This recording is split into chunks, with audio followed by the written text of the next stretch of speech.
Question 271. And this is not about one individual. Question 271. Sanjay Raut. 271. Right. मंत्री जी. Sir, मंत्री जी ने जो reply दिया है उसमें कहा कि India is the second largest telecommunication network in the world in terms of number of customers, क्या है कि लेकिन it's not in terms of quality service to customers. ये आप भी उससे सहमत हो गए। सर, अभी आपने कॉल ड्रॉप की समस्या के ऊपर जो मोबाइल कंपनियां हैं उसके ऊपर पेनल्टी लगाना शुरू कर दिया है। जिसका कॉल ड्रॉप होगा उस कंपनी को पेनल्टी आप लगाएंगे, लेकिन उसके बावजूद भी कॉल ड्रॉप की समस्या कम नहीं हो रही है। कॉल ड्रॉप की समस्या तब आती है जब किसी कंपनी के ग्राहक ज़्यादा होते हैं और टॉवर्स की संख्या कम होती है। और आज लगभग सभी कंपनियों की जो होड़ है, जो कंपटीशन है, उसमें सिर्फ कस्टमर बढ़ाने की होड़ लगी है। मेरा ये आपसे सुझाव है या कहना है, पेनल्टी लगाने के बावजूद भी अगर कॉल ड्रॉप की समस्या ख़त्म नहीं होती है तो कॉल ड्रॉप की शिकायत दूर नहीं करने वाली सिम कंपनी के ऊपर प्रतिबंध लगाने के बारे में सरकार सोच सकती है क्या? मंत्री जी। सभापति महोदया, सम्माननीय सदस्य ने जो सवाल पूछा, कॉल ड्रॉप की जो समस्या है या कंजेशन की जो समस्या है वो करीब करीब पिछले 3-4 साल से उसमें काफ़ी सुधार हुआ और इसके लिए जो अलग अलग उपाय किए जा रहे हैं, एक तो ट्राई के जो पैरामीटर है उसके हिसाब से उनको जो डिसइंसेंटिव है तो वैसे कुछ पैसे भी उनके तरफ से वसूले गए।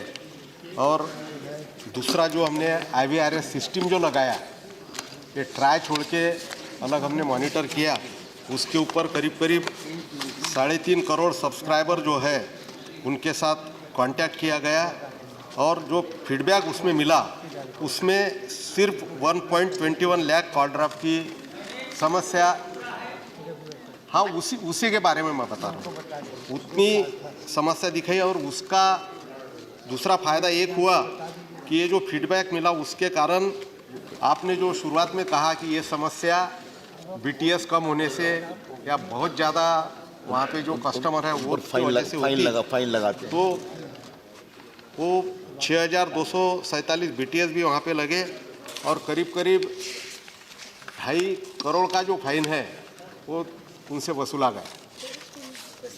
नेक्स्ट मैं क्वेश्चन। ये पूछा था कि पेनल्टी लगाने के बावजूद भी कॉल ड्रॉप हो रहा है, तो ऐसी जो मोबाइल कंपनियां हैं, आपका दूसरा प्रश्न है, उसके ऊपर आप प्रतिबंध क्यों नहीं लगाते? मेरा सप्लीमेंट्री दूसरा आ जाए। नहीं, अपना दूसरा पूरा लेकिन प्रश्न मेरे पूछिए। सवाल का जवाब नहीं मिला, इसलिए मैंने मंत्री जी को ये कहा था। दूसरा पूरा प्रश्न आप पूछिए अपना। मैं दूसरा प्रश्न ये पूछ रहा हूँ कि दिल्ली जैसे बड़े शहर में हम सब रहते हैं। जब दिल्ली एयरपोर्ट पे हम लैंड होते हैं तो दिल्ली एयरपोर्ट से हमारे सरकारी आवास जहाँ भी हो, सफदरजंग लेन में रहता हूँ मैं, 10 बार कॉल ड्रॉप होता है कम से कम। एयरपोर्ट से मैंने 2-4 बार अपने विभाग को एक पत्र भी लिखा है, जवाब भी आता है, मंत्री जी को भी लिखा है।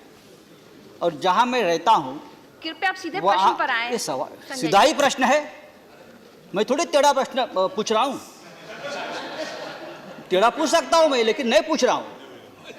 मैं मार्गदर्शन चाहता हूँ। स्मृति जी, मैं शाउट मैं नहीं किया हूँ, आप गलत बोल रहे हैं। आप कृपया नहीं, संजय जी ऐसा कृपया नहीं। प्रश्न पर आए। मैं रिस्पेक्ट से ही बोल रहा हूँ। क्या शाउटेड, क्या शाउट? संजय जी कृपया प्रश्न पर आप आए। डिप्टी चेयरमैन सर, मैं पूछ रहा हूँ नहीं, मैं सरकार से या मंत्री जी से मार्गदर्शन लेना चाहता हूं कि आप हमें बताइए मैं कौन से कंपनी का सिम कार्ड खरीद लूं? आप बताइए कि जिससे मुझे क्वालिटी सर्विस मिले, मेरा कॉल ड्रॉप नहीं होगा, मुझे इंटरनेट सर्विस अच्छी मिले। मैं सरकार से पूछना चाहता हूं, आप बताइए जो 5-6 जो प्लेयर्स हैं उसमें से मैं कौन से कंपनी का सर्विस में ले सकता हूं? आप बताइए सर, मैं सभी को मार्गदर्शन मिलेगा, पूरे सदन को मार्गदर्शन मिलेगा। महोदय, मैं पहले भी कह चुका हूं कि कॉल ड्राफ्ट या कंजेशन में पिछले 3 साल में काफ़ी सुधार हुआ।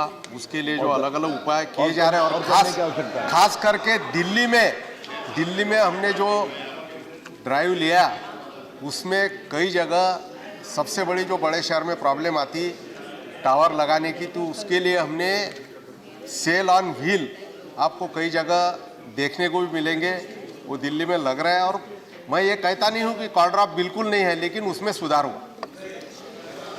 Shri Ram Gopal Yadav ji. Shri Ram Gopal ji. Shri Ram Gopal Yadav ji. Sorry ma'am.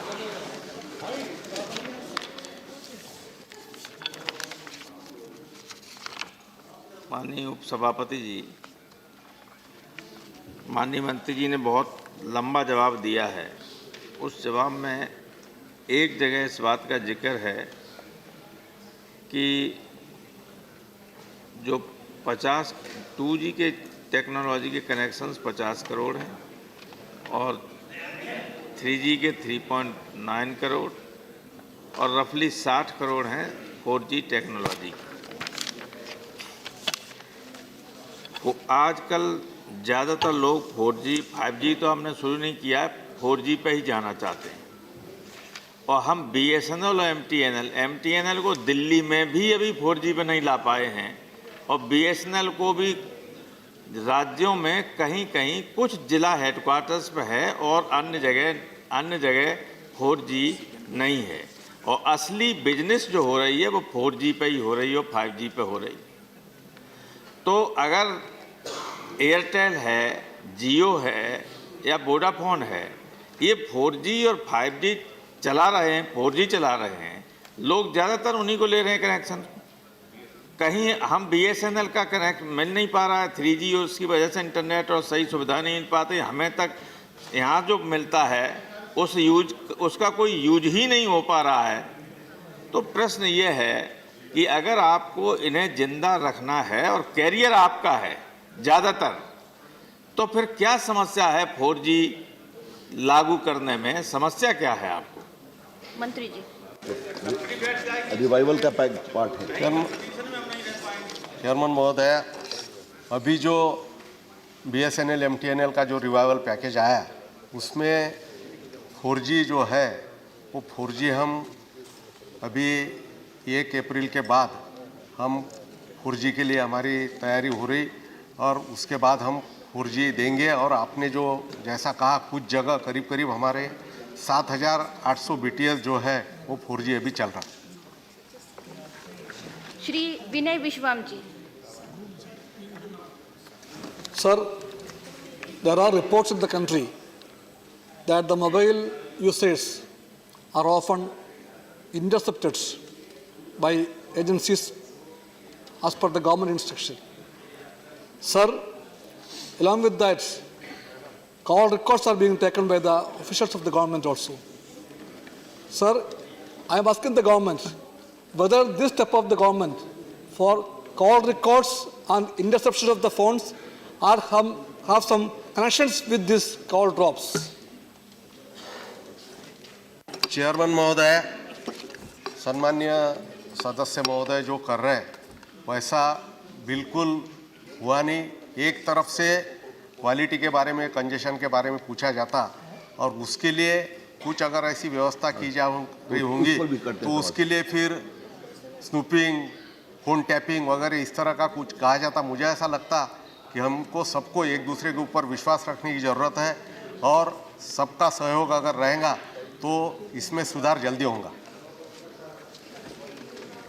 Shri PL Punia जी। धन्यवाद सभापति जी। अक्टूबर 2018 में कॉल ड्रॉप की परिभाषा में संशोधन किया गया था, जिसके बाद बात करते करते नेटवर्क गायब होने को ही कॉल ड्रॉप नहीं माना जाएगा, बल्कि बातचीत के दौरान में आवाज़ सुनाई न देना, आवाज़ अटकना या नेटवर्क कमज़ोर होने जैसी समस्याएं भी इसमें शामिल की गई थी। उस समय टेलीकॉम कंपनियों के द्वारा कहा गया था कि 2 सालों में 1.5 लाख से अधिक मोबाइल टावर लगाना जरूरी होगी। मैं ये जानना चाहता हूँ, उपभोक्ताओं की बढ़ती संख्या के अनुपात में कितने मोबाइल टावरों की आवश्यकता है और निजी कंपनियों के साथ साथ BSNL के कितने टावर लगे हैं और कितने लगने की आवश्यकता है। महोदया, सम्मान्य सदस्य ने जो जानकारी पूछी, करीब करीब पिछले 5 सालों में हमारे BTS जो है वो 2.5 गुना हुए। जो 6,39,000 BTS 2014 में थे 31 मार्च में, उसकी संख्या आज 15,37,000 हो गई। और अभी मैंने इसके पहले भी बताया कि 6,000 BTS तो सिर्फ ये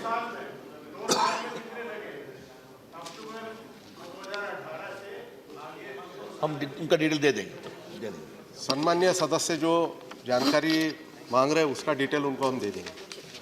question number next question 272 question number 222 मंत्री उत्तर सभापटल पर रखा। मैडम, बड़े पैमाने पे लोगों को 1 लाख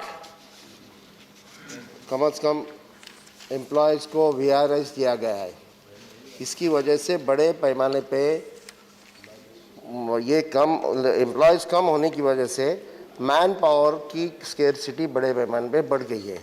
तो वो बढ़ाने के लिए या किस तरह से वो मैनेजमेंट की जाती है, जिसकी वजह से ये मैन पावर कम होने से भी ये कंपनी ठीक ढंग से चलेगी, इसलिए क्या कर रही है सरकार?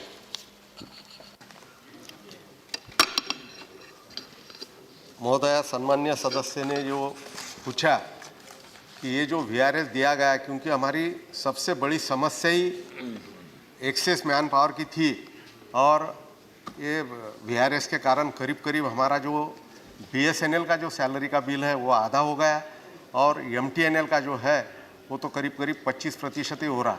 और शुरुआत में थोड़ी सी जैसे ही सबने VRS लिया तो कुछ दिन तो थोड़ी समस्या थी, लेकिन अभी कई जगह हम इसको आउटसोर्सिंग कर रहे हैं और अभी करीब करीब ये ठीक ढंग से सब चल रहा और इतने मैन पावर में ये हम मैनेज कर रहे हैं। मैन पावर जितनी है उससे मैनेज कर रहे हैं ऐसा सरकार बोल रही है, लेकिन दरअसल कितनी भी कंप्लेन करिए, फ़ोन बंद होने के बाद वो फ़ोन चालू ही नहीं होता। 2-2, 3-3 महीना फ़ोन बंद रहता है कंप्लेन करने के बाद, क्योंकि उनके पास आदमी नहीं। बार बार ये कहा जाता है आदमी नहीं है, और एल्डर्स लोग हैं जिनके घर में ये मोबाइल फ़ोन नहीं है, वो खाली लैंडलाइन है, उनकी दिक्कत बड़े पैमाने पे उसको हल करने के लिए सरकार क्या कर रही है? महोदया, सम्मान्य सदस्य या कोई भी जो कंप्लेंट होंगी, मैंने शुरुआत में कहा कि शुरुआत में ये दिक्कत थी, लेकिन उसमें भी सुधार हो रहा और निश्चित ही तो आपका कोई भी दिक्कत होंगी तो उसके लिए आप जो भी डिटेल देंगे आपका स्वागत है। श्री मोतीलाल वोरा जी। स्वागत है आपका। माननीय उपसभापति महोदय, मैं माननीय मंत्री जी से यह पूछना चाहता हूँ कि MTNL और BSNL में कुल कितने कर्मचारी हैं टोटल, और जिसमें से 92,956 ने VRS मांगा है, तो उसके बाद में कितने कर्मचारी बाकी हैं, और इन जो कर्मचारी बाकी हैं उनको VRS देने के लिए मात्र आपने 527 करोड़ रुपए रखे। तो मैं माननीय मंत्री से जानना चाहूँगा कि टोटल कर्मचारी BSNL और MTNL में कितने, और जो VRS मांगे वीआरएस के बाद कितने कर्मचारी बचते? मंत्री जी। महोदया, बीएसएनएल में 78,569 एम्प्लॉय ने वीआरएस मांगा और एमटीएनएल में 14,387 है। और इनका जो चिंता व्यक्त की गई तो उनके जो पेमेंट है, पेंशन तो करीब करीब 99% ज़्यादा एम्प्लॉय जो है उनकी पेंशन शुरू हो गई। और अभी जो उनका बाकी जो बकाया है तो पहला उसका जो किस्त है वो उनको 31 मार्च के पहले मिलेगा और बाकी जो है वो अगले साल में मिलेंगे। श्री राकेश सिन्हा जी। राष्ट्रपति महोदय, मैं मंत्री जी को पहले बधाई देना चाहता हूं कि बीएसएनएल और एमटीएनएल की सेवाओं में पहले की तुलना में काफ़ी सुधार हुआ है। लेकिन मेरा एक सवाल है कि जितने लोग वीआरएस ले रहे हैं उसमें जो अनुभवी और बेस्ट टैलेंट है, क्या सरकार उनको रिटेन करना चाहती है? क्योंकि बेस्ट टैलेंट को यदि आप रिटेन नहीं करते हैं तो अपने अनुभव के आधार पर वे दूसरी कंपनियों को सेवा देते हैं। तो मुझे लगता है कि फ्री हैंड देने की जगह उनमें जिनका उपयोग बीएसएनएल और एमटीएनएल को बढ़ाने में अधिक है उनको रिटेन किया जाना चाहिए। धन्यवाद। उपसभापति जी, इस प्रश्न का मैं आपकी अनुमति से उत्तर देना चाहूँगा। ये प्रश्न उचित है। हमारी सरकार का बार बार ये स्टैंड रहा है कि एक सार्थक पारदर्शी प्रतिस्पर्धा के लिए एक पीएसयू का होना जरूरी है। और बीएसएनएल एमटीएनएल ने चाहे वो बाढ़ हो या भूकंप हो या तूफान हो, इसमें बहुत बड़ा काम किया है और दूर दराज क्षेत्रों में भी काम किया है। तो ये सदन को जानना जरूरी है कि एमटीएनएल बीएसएनएल का खर्चा रेवेन्यू का सैलरी इत्यादि पर 74% से अधिक आता था, बाकी का 5%, 7%, 10% था।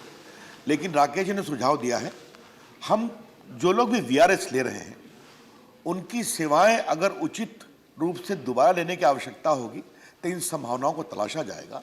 अभी हमारी पूरी कोशिश है कि इसको पूरा प्रून करें, इसको प्रतिस्पर्धी बनाएं और इसको आगे बढ़ाएं। Shri Virendra Prasad Baishya ji. Thank you madam. Go ahead.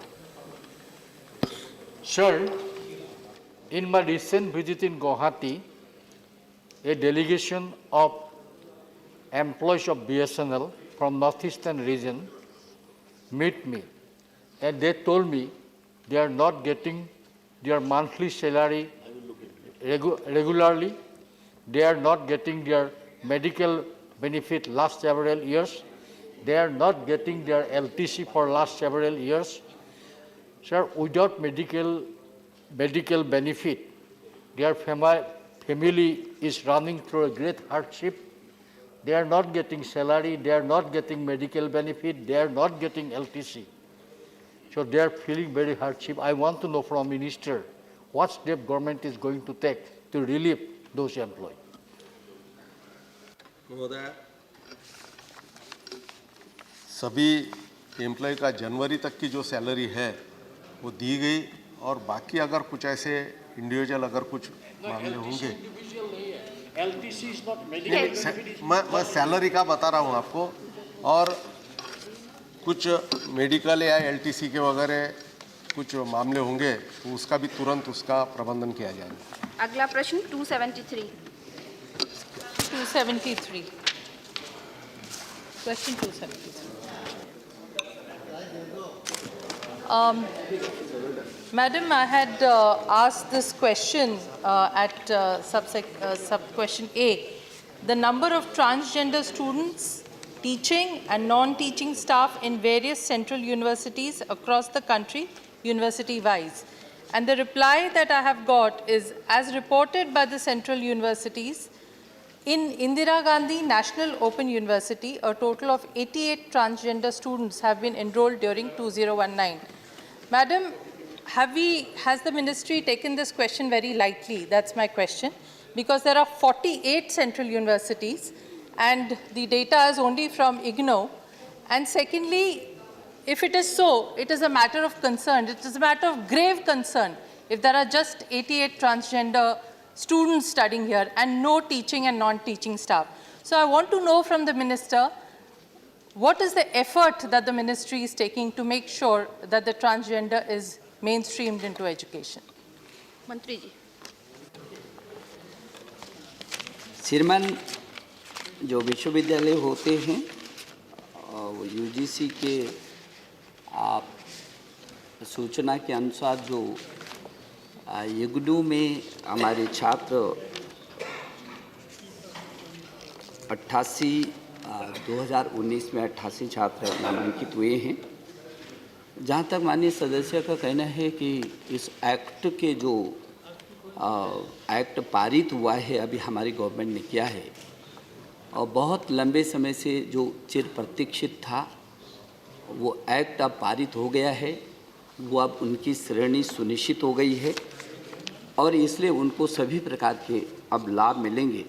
लेकिन जहाँ तक आपका कहना है कि विश्वविद्यालय अनुदान आयोग के द्वारा या मंत्रालय के द्वारा क्या किया जा रहा है, ये जो उभयलिंगी छात्रों के लिए विशेष करके हमने सभी योजनाओं में, फॉर्म में भी और परफॉर्मा में भी उभयलिंगी छात्रों के लिए अब पृथक श्रेणी कर दी है। इस एक्ट के आने के बाद उभयलिंगी छात्रों को राष्ट्रीय पात्रता नेट में अनुसूचित जाति, जनजाति और ओबीसी और दिव्यांगों को दी जाने वाली छूट, जिसमें फीस है, आयु है, पात्रता है, सभी जितने भी अर्हताएँ हैं वो सभी में, सभी मानदंडों में उनको छूट देने का निर्देश जारी हुआ है। समस्त विश्वविद्यालयों को निर्देशित किया गया है कि वो उभयलिंगी छात्रों के लिए उचित परिवेश बनाएं और जो भी संभावनाएं हो सकती हैं उन सभी सुविधाओं का निर्माण करें। राज्यों को भी इस दिशा में निर्देश जारी है। Second supplementary. Madam, we know that the LGBTQ persons are at substantial risk of discrimination. They are harassed, they are bullied, they are subjected to violence, and therefore as a child also, they do not go to schools and even colleges. So will the government take a proactive role to sensitize the students who will be their colleagues there or the college students, also the teaching and non-teaching staff, also the infrastructure that they require, special infrastructure as to special washrooms, even the uniform, whether it's a girl's uniform or a boy's uniform they have to wear. Even the seating arrangement in school is gendered. The boys sit on one side, the girls sit on one side. So all these issues are extremely sensitive. Will the government henceforth or even now is taking a proactive role to address these issues and creating sensitivity and awareness about the same? मंत्री जी।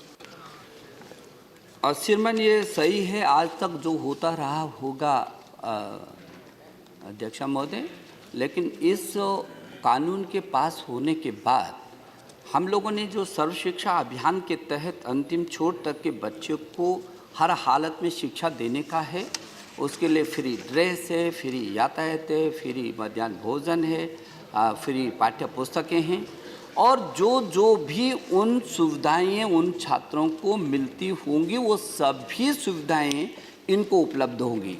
समुचित सरकारों को ये act ये भी निर्देश देता है कि उनके साथ किसी प्रकार का कोई भेदभाव नहीं किया जाएगा और उनको जो चिन्हित है उनकी अलग कैटेगरी तो बनाई है, इसमें माता पिता के साथ भी उनका पूरा अधिकार होगा और इसके लिए अलग से इस एक्ट में राष्ट्रीय परिषद की एक गठन करने का जो माननीय अध्यक्ष मंत्री जी की अध्यक्षता में होगी और संबंधित सभी अधिकारी और सभी राज्यों के जनप्रतिनिधि उसमें होंगे। समय समय पर उनके अधिकारों के संरक्षण की दिशा में ये जो परिषद है वो निर्णय लेगी। ठीक है। श्रीमती रूपा गांगुली जी। सभापति महोदय, धन्यवाद देती हूँ कि आपने मुझे ये मौका दिया है। मंत्री महोदय जी के जवाब तो बहुत ही खूबसूरत है। मैं सिर्फ इतना कहना चाहूँगी कि जो LGBT कम्युनिटी है, इन लोगों के लिए ये रेवोल्यूशनरी बिल जो लाए गए थे और ये पास कराया गया ये राज्यसभा से, लोकसभा से, इसमें जनरल लोग बहुत खुश हैं।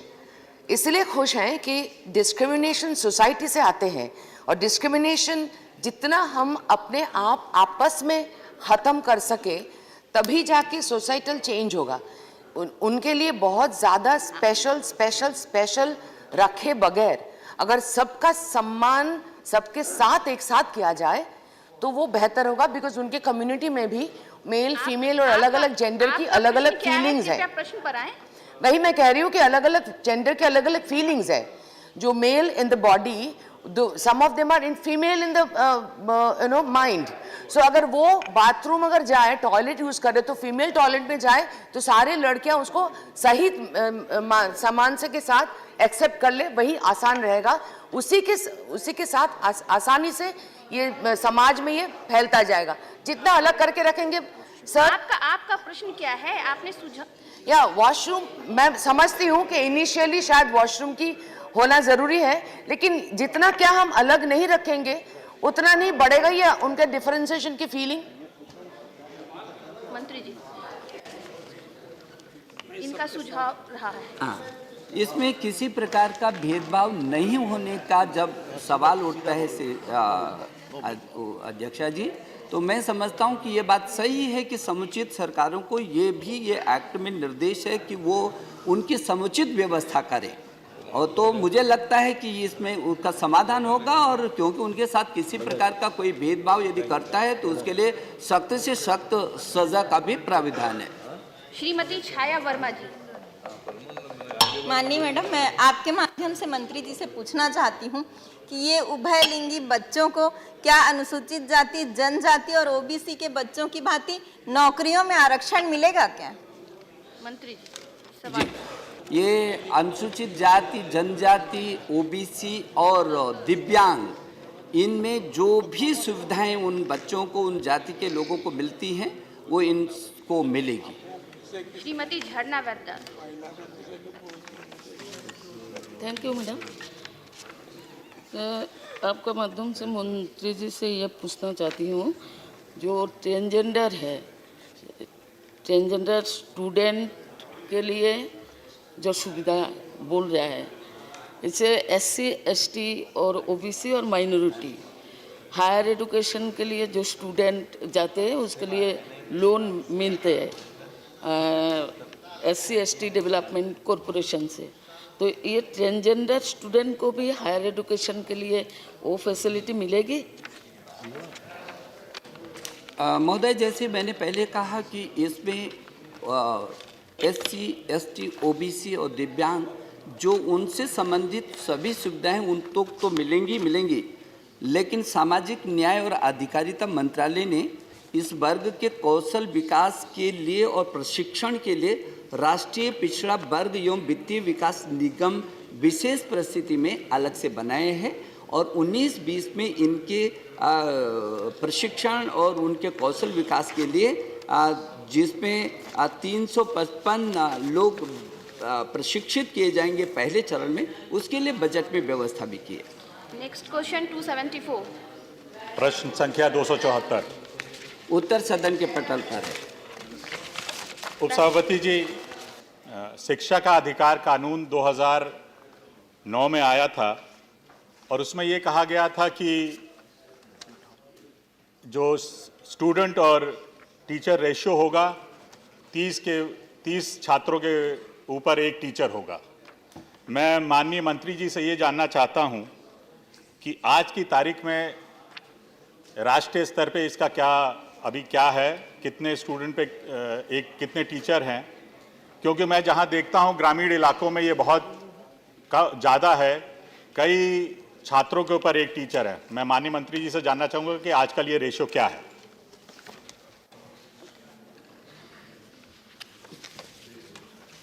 अध्यक्षा जी, मुझे लगता है कि ये क्योंकि राज्यों का विषय है, लेकिन तो भी क्योंकि जब हमने समग्र शिक्षा और का अभियान लिया था तो 2001 से चलने वाली वो शिक्षा पर जब राष्ट्र के अंदर एक समीक्षा की थी, सर्वेक्षण किया था, तो उस समय ये हुआ था कि बहुत अंतर है और इस अंतर को कम करना चाहिए।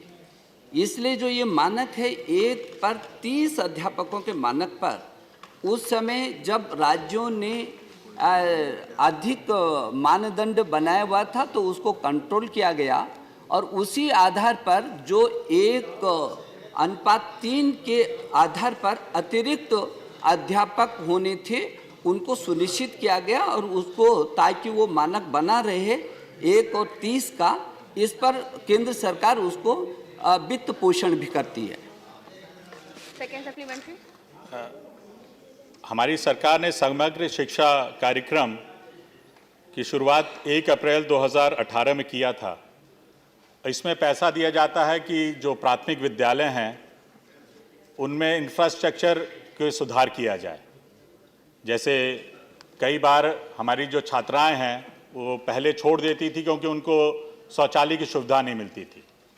तो इसलिए मैं माननीय मंत्री से जानना चाहता हूं कि जो केंद्र पैसा देता है, राज्य उसको किस तरह इस्तेमाल करते हैं, उनको आप उनके ऊपर कोई निगरानी रखते हैं? और उसके साथ ही उत्तर प्रदेश के लिए जो आप अनुदान देते हैं, मैं आग्रह करूंगा उसमें बढ़ोतरी करिए। 5,000 के करीब 6,000 करोड़ की जो राशि आप देते हैं वो कम है। उत्तर प्रदेश की जनसंख्या 23 करोड़ है, तो मैं आग्रह मंत्री से कहूँगा और चाहूँगा कि उसको बढ़ोतरी करें। जो प्राथमिक शिक्षा के लिए आपने कहा कि जो अवस्थापनाएं हैं और छात्राओं के लिए क्या विशेष सुविधाएं हैं, मुझे ये कहते हुए खुशी होती है कि इस अभियान के तहत 3.64 लाख नए प्रारंभिक विद्यालय शुरू हुए हैं, स्वीकृति मिली। 3,12,747 स्कूलों के भवनों का निर्माण हुआ। 18,89,679 अतिरिक्त कक्षों का निर्माण के लिए स्वीकृति दी। 2,40,564 स्कूलों में पेयजल का हुआ। 10,63,164 शौचालयों का निर्माण किया गया।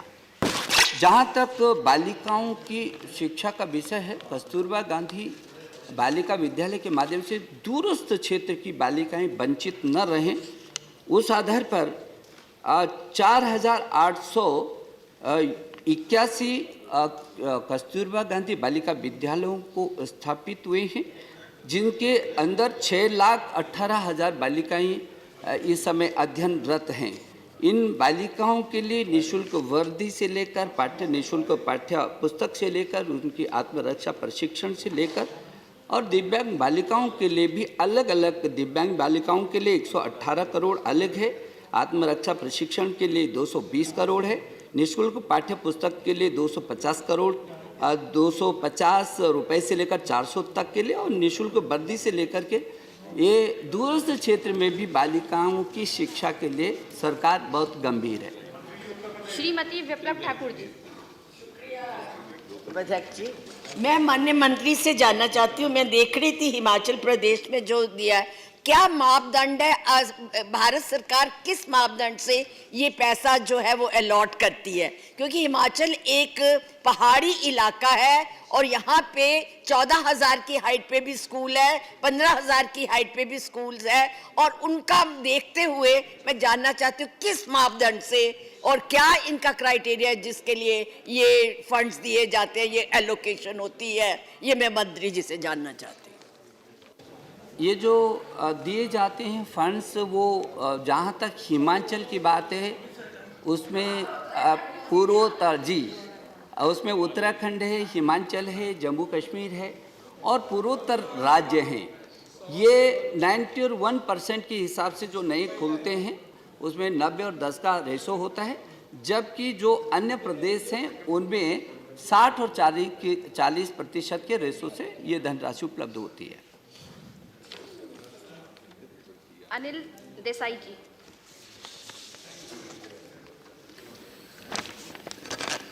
Honorable Minister has, in his answer, has supplied with an annexure also, where funds allocation from the central government to the state government has been given. As far as my state of Maharashtra is concerned, in the year 1920, allocation was 1,016.22, and funds till now, 29th of February, it has been given 734. That is around 30% deficit is there. May I know from the Honorable Minister through you, Madam, whether this deficit will be made up in the coming days, this year only, or it will be carried forward? आपने सूची में यदि महाराष्ट्र को देखा होगा तो जो हमने स्वीकृत किया है वो राशि ज़्यादा है। जब राज्य महोदय जब राज्य उसको खर्च करते हैं और अपनी यूसी बेचते हैं तो उसी आधार पर उनको किया जाता है। लेकिन यदि आप महाराष्ट्र को देखेंगे तो जो कुल मिलाकर के जो स्वीकृति है उस दिशा में भी 19-20 की, तो वो जो आपका प्रस्तावित तो केंद्रीय का है वो 1016 करोड़ है। तो 1016 करोड़ तक वो ले सकते हैं, वो खर्च नहीं कर रहे हैं। वो जिस दिन भी खर्च करेंगे उनको 1016 करोड़ तक का राशि मिलनी है, नहीं करेंगे तो फिर वो अगले वर्ष में चला जाता है। तो ये महोदय ये राज्यों के खर्च करने के स्थिति पर है कि वो कितना खर्च करते हैं। जितना जितना वो खर्च करते हैं उतना उतना हम उनको जारी करते हैं। श्री विशंबर निषाद जी। धन्यवाद मैडम। मैं माननीय मंत्री जानना चाहता हूँ, चूँकि गाँव में पूछा गया था कि 2019-20 में कितने पद भरे गए हैं, तो माननीय मंत्री जी ने 19-20 का कोई उत्तर नहीं दिया है। पूरे देश में 10,22,195 अध्यापकों के पद रिक्त हैं। उत्तर प्रदेश में 3,85,570, बिहार में 2,03,934, सबसे ज़्यादा बिहार और उत्तर प्रदेश में है। तो माननीय मंत्री जी, पढ़े बेटियां बढ़े बेटियां आप नारा देते हैं, जब अध्यापक ही नहीं होंगे, एकल विद्यालय चल रहे हैं, कहीं पे मतलब अध्यापक विहीन विद्यालय चल रहे हैं। उत्तर प्रदेश बुंदेलखंड में तमाम विद्यालय में अध्यापक नहीं, शिक्षा मित्र के भरोसे चल रहे हैं।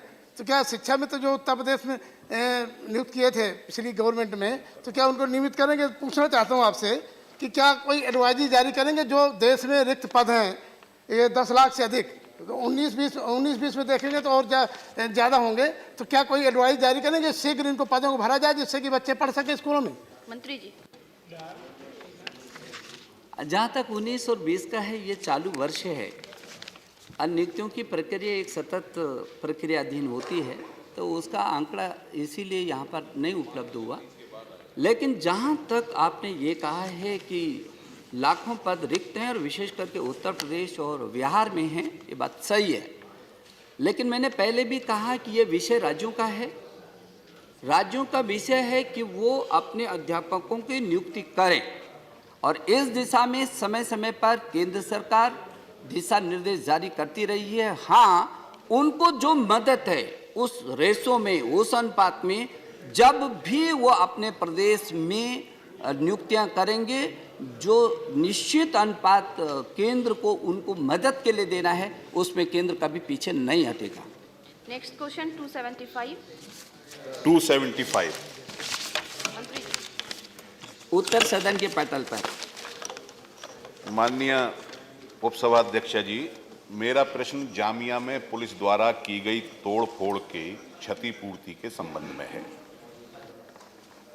एक तो सचिवालय ने जो प्रिंटेड प्रश्न जारी किया उसमें 15 मार्च की बजाय 1 मार्च की तारीख लिख दी, तो मैं बड़ा डरा हुआ था कहीं मंत्री जी ये कह करके कि 1 मार्च को कोई घटना हुई नहीं, कहीं सवाल से बचे नहीं। लेकिन मैं उनका धन्यवाद करता हूं कि उन्होंने इसका संज्ञान लिया और 15 मार्च का जवाब दिया है।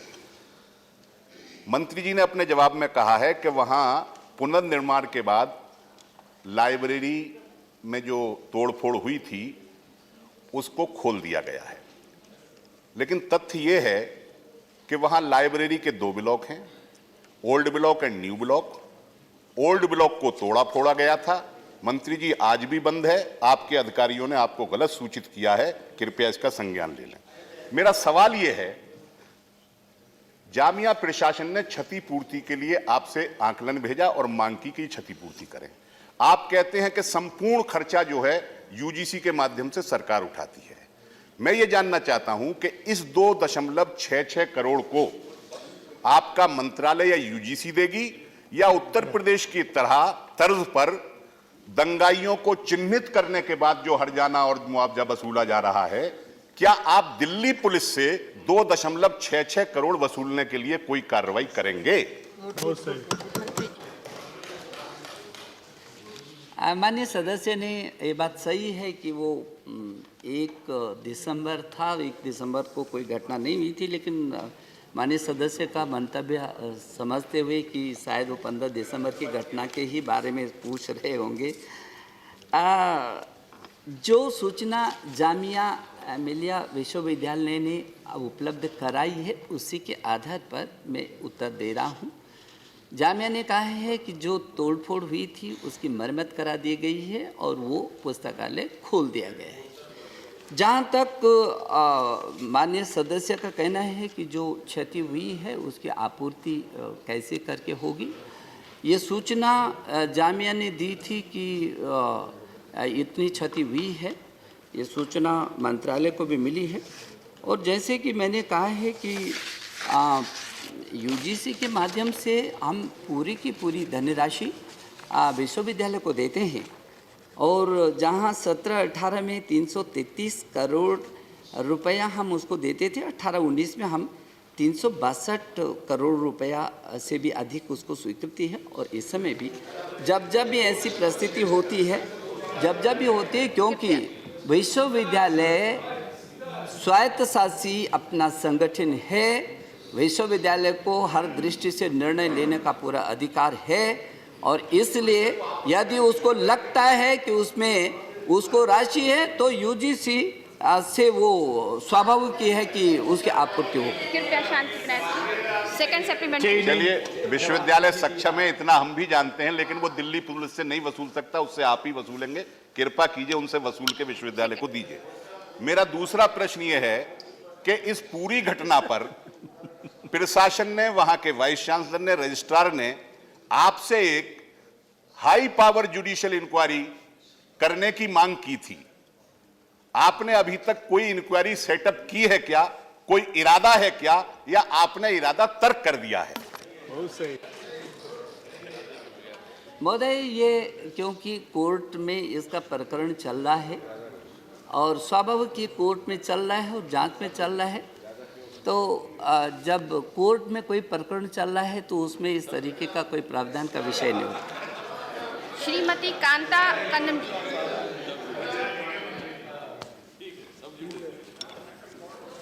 धन्यवाद। मैं पूछना चाहती हूँ मंत्री जी से कि जामिया यूनिवर्सिटी और अलीगढ़ यूनिवर्सिटी में दलितों के लिए आरक्षण की सुविधा नहीं है, वो क्यों नहीं है? और नहीं तो आप भी पढ़ लो, आप अपने क्यों नहीं मिल सकता है? उनका मन नहीं है उसमें पढ़ने के लिए? आप अपना सवाल करें। उनका मन नहीं है क्या पढ़ने के लिए उसमें? अगर अलीगढ़ यूनिवर्सिटी में वो पढ़ना चाहते हैं या जामिया में पढ़ना चाहते हैं दलित समाज के छात्र, तो उनको अधिकार नहीं मिलना चाहिए क्या? तो मेरा मंत्री जी से आग्रह है और मैं पूछना चाहती हूँ कि क्यों नहीं है ये?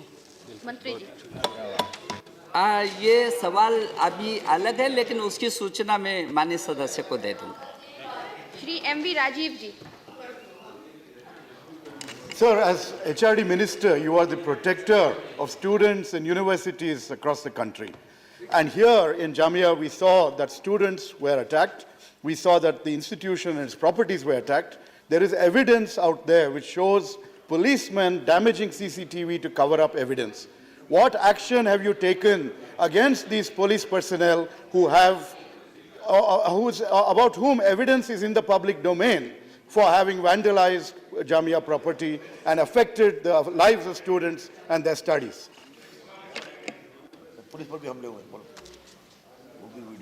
मुझे लगता है कि महोदया, यदि, क्योंकि मैंने पहले ही कहा कि ये जांच का विषय है और अभी वो कोर्ट में है, लेकिन जो सामने वीडियोस आए हैं वो कई सवाल खड़े करते हैं, इसलिए उस पर मैं चर्चा नहीं करना चाहता, क्योंकि वो सब जांच के विषय हैं और कोर्ट के विषय हैं। डॉक्टर अशोक वाजपेयी जी। महोदया, आपके माध्यम से मैं माननीय मानव संसाधन मंत्री जी से जानना चाहूँगा कि प्रदेश के विभिन्न अंचलों में, विश्वविद्यालयों में जिस तरह से हिंसा हुई, सार्वजनिक संपत्ति को जलाया गया, विश्वविद्यालय की संपत्ति को नुकसान पहुंचाया गया, क्या ऐसे अराजक तत्वों से जिन्होंने इस तरह की सार्वजनिक संपत्ति को नुकसान पहुंचाया, या ऐसे छात्रों से इसका हर्जाना वसूली की कोई योजना है यदि है तो मान्यवर क्या ऐसे लोगों से अभी तक कोई खजाना वसूला गया है कि नहीं, और भविष्य में क्या ऐसे अराजक तत्वों से ये धनराशि वसूली जाएगी?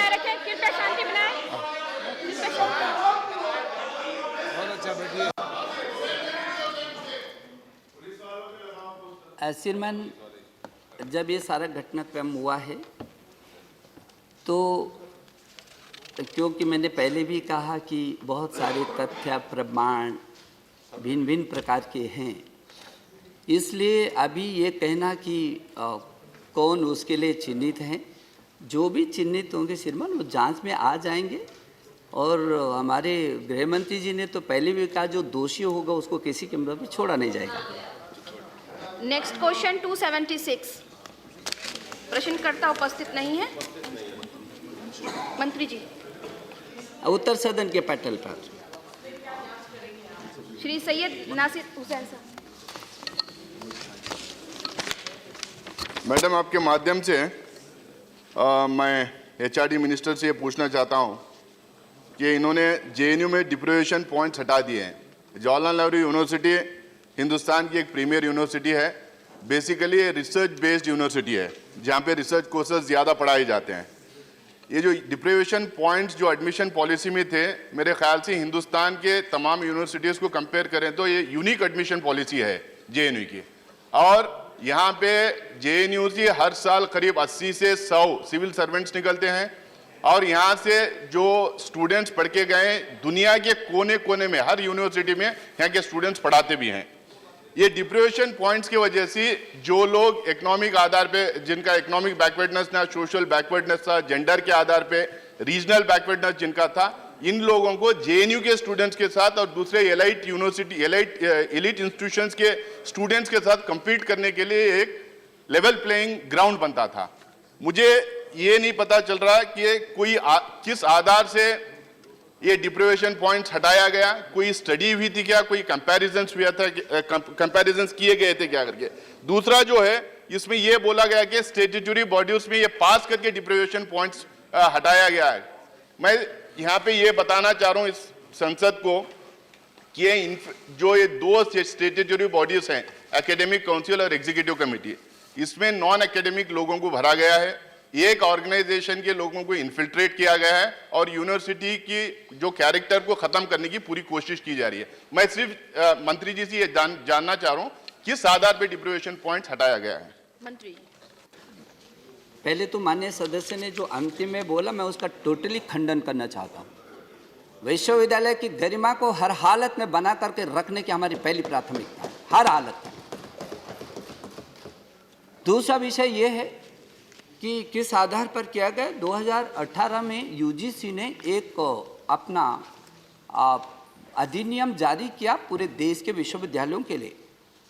तो स्वाभाविक ये कि जो जेएनयू है वो भी देश के विश्वविद्यालयों के अंदर आता है और इसलिए जो उसके प्रवेश में समानता थी वो पूरे देश के, चाहे पीएचडी है और चाहे वो एमफिल वाला है, वो सभी के लिए समान रूप से। और इसीलिए ईसी ने यह निर्णय लिया और ईसी ने क्या हाई कोर्ट ने कहा कि जो यूजीसी का अधिनियम है उसको इनको पालन करना पड़ेगा। जब कोर्ट ने ये आदेश दिया तो वहाँ के एग्जीक्यूटिव काउंसिल ने उसको कोर्ट के आदेश का पालन किया। लेकिन महोदय मैं ये बताते हुए मुझे खुशी हो रही है कि ऐसा नहीं कि माननीय सदस्य ने जिन बातों को कहा वो पॉइंट क्या थे, वो आर्थिक आधार पर नहीं थे। भारत की जनगणना 2011 के आधार पर जो रूपरेखा तैयार की गई थी मानदंडों की, उसमें उस पिछड़े हुए जिले को महिला साक्षरता का प्रतिशत उसका क्या है, उस जिले के कृषि श्रमिकों का प्रतिशत क्या है, ग्रामीण जनसंख्या का प्रतिशत क्या है और परिसर के भीतर बिना शौचालय वाले घरों का प्रतिशत क्या है। इसके आधार पर उन जिलों को चयनित किया जाता था और उन जिलों के छात्र छात्राओं को प्राथमिकता देकर के 6 नंबर उनको अतिरिक्त दिए जाते थे। लेकिन जब ये हटा तो मुझे ये बताते हुए बहुत खुशी है कि ऐसा नहीं कि हम पीछे गए हैं। मैंने अपने जवाब में भी माननीय सदस्य के पास शायद जवाब नहीं पहुंचा होगा, नहीं तो ये उत्तर नहीं करते। ये मूलतः प्रश्न तो आदरणीय दिग्विजय सिंह जी का था। तो महोदया, हमने उसके बाद जहाँ 70 स्थानों पर भिन्न भिन्न क्षेत्रों में ये परीक्षाएं और केंद्र होते थे, उसको बढ़ाकर दुगना कर दिया और उसका परिणाम ये हुआ कि अनुसंधान डिग्रियों में पिछड़े और ग्रामीण क्षेत्रों के विद्यार्थियों की संख्या जहाँ 2016 में केवल 48.3% थी, इस समय 2019 में बढ़ करके 51.42% हो गई है। ये बढ़ा है श्री मनोज झा जी। माननीय मंत्री जी से मेरा आग्रह है कि एक प्रश्न, जब डिप्रीवेशन पॉइंट की हम बात करते हैं, आपके बगल में मेरे राज्य के एक वरिष्ठ मंत्री हैं और माननीय जयशंकर जी हमारे वरिष्ठ मंत्री। सर, डिप्रीवेशन पॉइंट्स क्यों नहीं, मैं उनकी बात नहीं कर रहा हूं, मुझे अपना सवाल पूछने दें। मैं सिर्फ ये कह रहा हूं कि इसकी वजह से विश्वविद्यालय का एक बहुलवादी चरित्र था।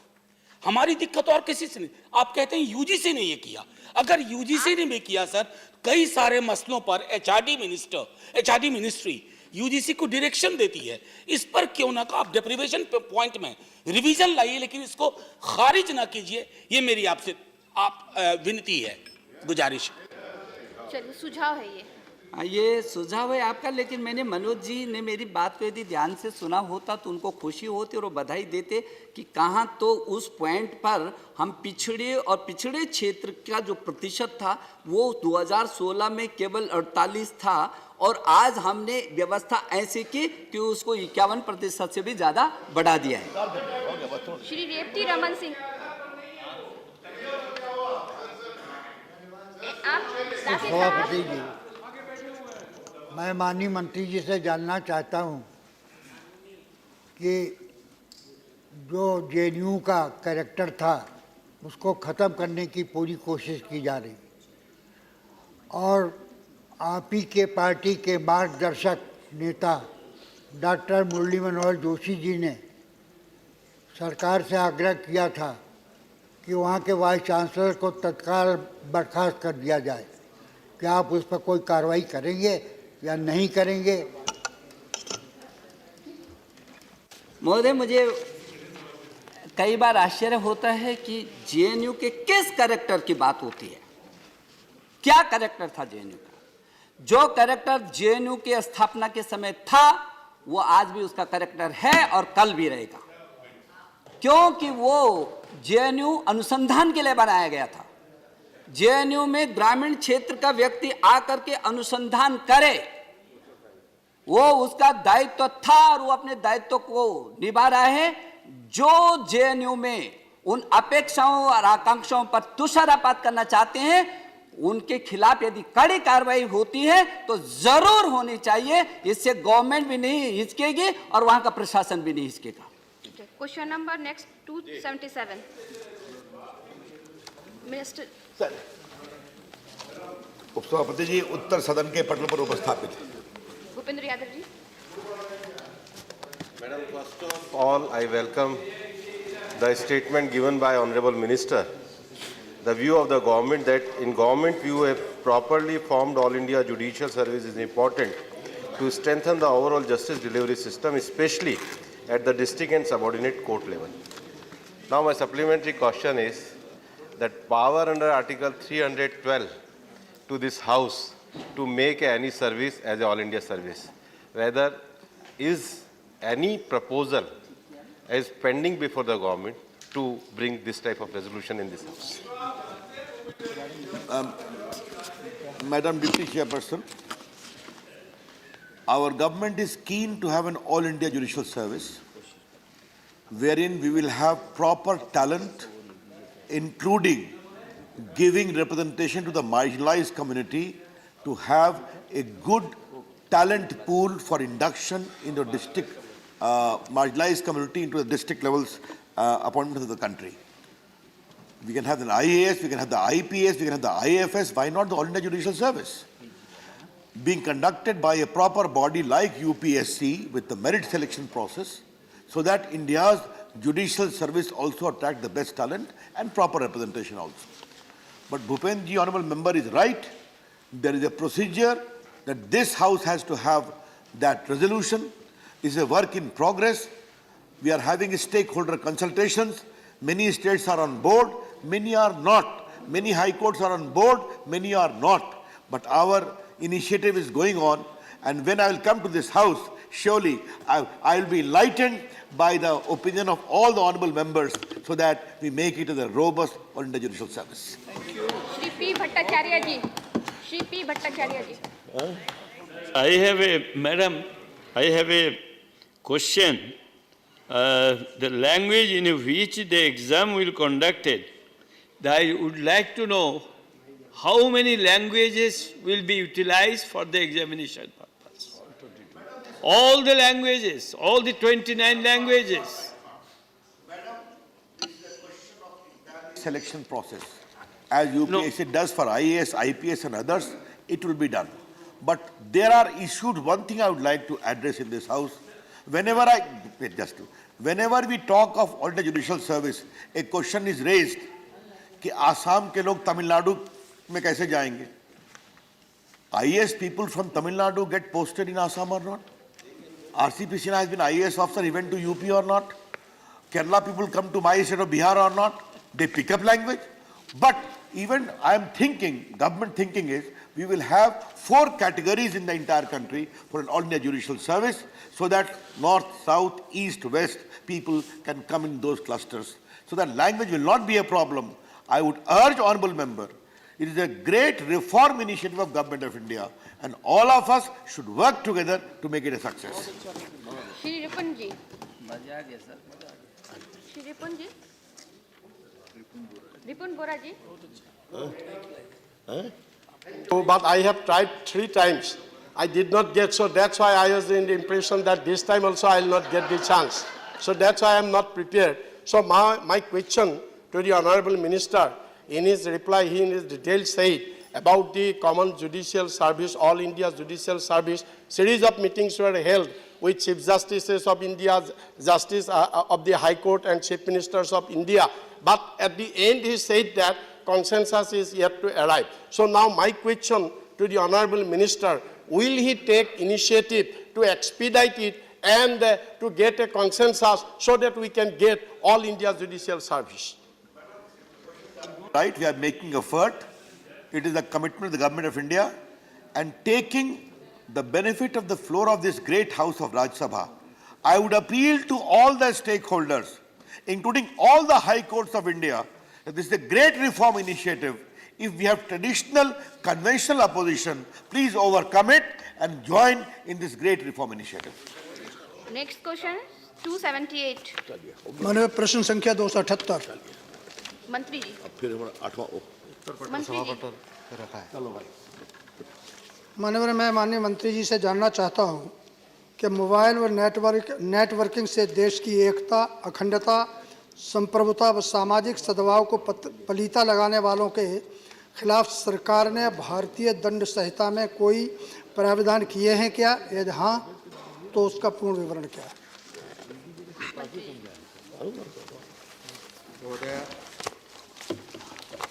सम्मान्य सदस्य ने जो पूछा, ये जो सोशल नेटवर्किंग साइट है या आईटी इंटरनेट का जो उपयोग है, इससे बहुत अच्छे काम भी हो रहे हैं, लेकिन कुछ असामाजिक तत्व जो है या जो सिस्टम को क्रैक करना चाहते, वो भी इसका दुरुपयोग कर रहे हैं। तो इसके लिए सरकार ने जो आईटी एक्ट है वो बनाया हुआ है और इसके लिए सरकार सतत इसके लिए प्रयासरत रहती और जो भी गलत कोई अगर इन्फॉर्मेशन आती तो उसको ब्लॉक करने का प्रावधान भी इसमें है। Statement by minister correcting answer. मैं माननीय मंत्री जी से जानना चाहता हूं कि साइबर प्रश्नकाल का समाप्त हुआ है. To make a statement correcting the answer given in the Rajya Sabha on the 28th November 2019 to a supplementary question arising out of the answer to start question number 115 regarding Indian Justice Report 2019. सदन की कार्रवाई दोपहर 2 बजे तक स्थगित की जाती है।